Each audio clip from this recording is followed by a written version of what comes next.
My name's John Graham, and welcome to Living Room Talk, a short weekly video on current issues and events. Speaking of current, I don't usually drink before these talks, but I'm celebrating. In case you didn't know, an hour ago, the Supreme Court, without comment, refused to hear Donald Trump's most important and most outrageous attempt to overturn the results of the November election. It was his Hail Mary pass, and it fell to earth with a thud. Back to business. Tonight's topic is vaccines, this one for protecting our bodies, but another one, perhaps even more important, for protecting our democracy. Hang in there for 9 minutes. This old white guy might actually know something you have not yet thought of. If you're new here, I'll tell you that I'm a lifelong adventurer, a former Foreign Service officer, a writer, a speaker, a social and political activist, and for over 3 decades, the leader of the Giraffe Heroes Project, a global movement that gets people to stick their necks out to take on tough public problems. More at johngraham.org and in a memoir, Sit Down, Young Stranger, on Amazon. Now, vaccines. A lot of smart people are working hard to figure out who should get the new vaccines for COVID-19 first. I trust them to make these difficult decisions, but the vaccine is coming, and most of us should have it by summer, and that's the good news. But there's another pandemic raging in this country that ultimately could cost us more than COVID-19. I'm calling it the Ostrich Plague, a relentless virus that's caused millions of Americans to put their heads in the sand, refusing to acknowledge the danger of the colossal assault on American democracy and values we've seen over the last 4 years. The plague is so virulent that it leads its victims to ignore, minimize, explain away, and sometimes even celebrate the carnage the Trump administration has wrought with its corrupt, incompetent governance and its feverish mission to increase the divides between Americans. Biden's win has put the brakes on the radical right's drive to destroy the republic as we know it, so there's a window open now to cure the Ostrich Plague. But first remember, this plague didn't sneak in from China. It's been in the U.S. for years, more or less latent, building its strength, waiting for a super spreader. That moment came with the election of Donald Trump, an unscrupulous, populist demagogue who convinced millions of people that their symptoms of the Ostrich Plague weren't sickness at all, but patriotism. It was everybody else who was sick. Once in office, Trump did everything he could to intensify and spread the plague by putting a personal imprint on the country of his crass, lying, immoral personality, and in that process endangering 230 years of building a constitutional republic in which the rule of law was respected as Americans kept trying to build a more perfect union, no matter how often we fell short. In the most chilling proof of how far the Ostrich Plague has spread, it seems that 70 million Americans wanted to give Trump, the super spreader, another 4 years to finish off the American experiment. And more than half the Republicans in Congress signed on to that absurd Trump lawsuit that the Supreme Court has just rejected. But now that the spreader has been cast out, at least from formal leadership, we still need to deal with a virus that remains rampant in this country. So those of us fighting the plague have our work cut out for us. The vaccine we need must counter every aspect of the disease, and these include, first of all, a blurring of vision The vaccine must help people see the difference between truth and lies, and between long-term goals like the continuance of a constitutional republic and short-term goals like the dominance of any one political party. Then there's loss of hearing. The biggest problem is in the mid-range.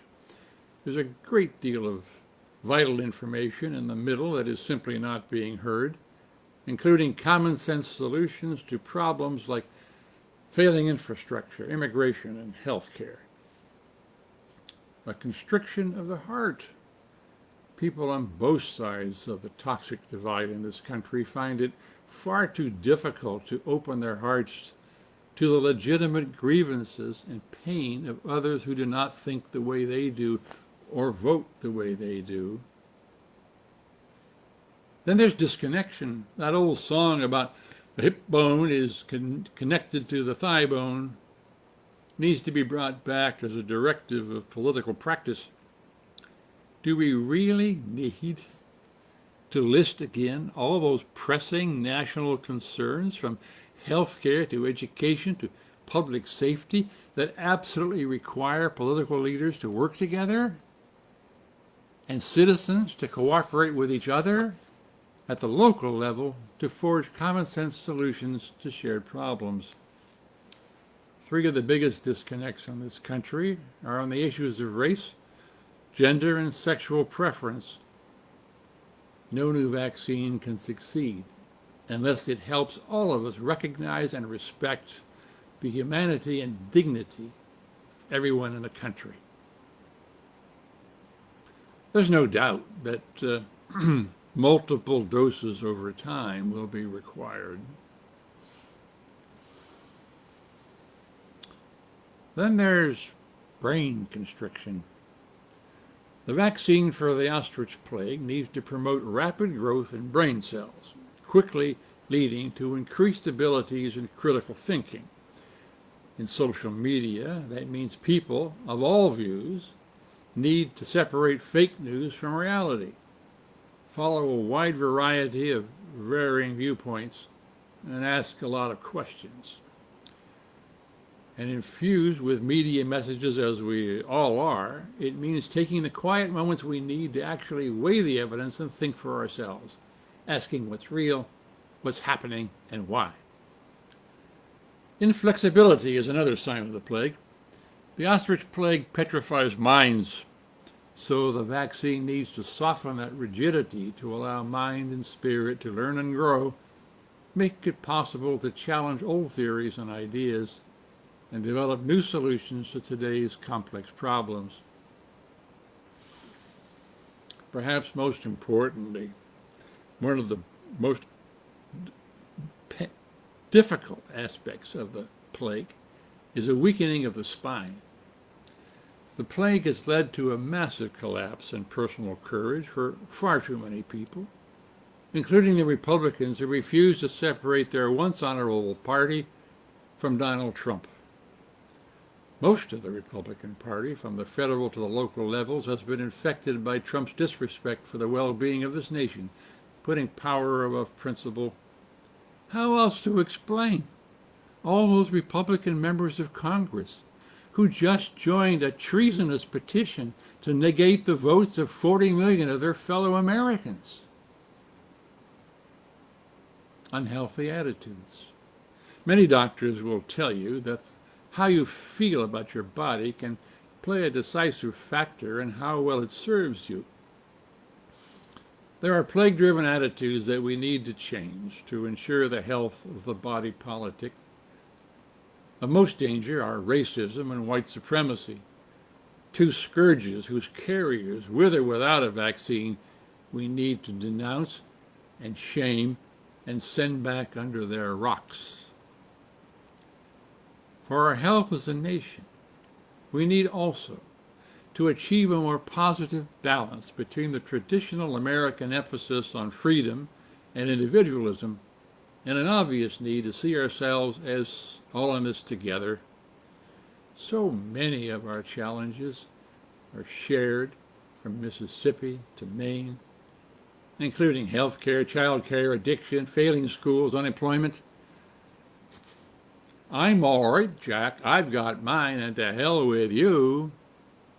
It's a Trump attitude, not an American one. I hope you'll join me in developing and dispensing shots of an Ostrich Plague vaccine. Joe Biden's election has been critical, but it's not enough to cure this disease. A cure will take years and a lot of effort by those of us who retain our confidence and transmit our hope that the people of this country will recommit to a constitutional republic governed by laws. Hang in there and fight. As always, I invite your comments, disagreements, and challenges. Thanks for watching. Come back next Friday at 5 p.m. Pacific. Meanwhile, please comment on what you've heard, like the page, share it with your friends. A joint version of this talk will be up on johngraham.org in a couple of hours.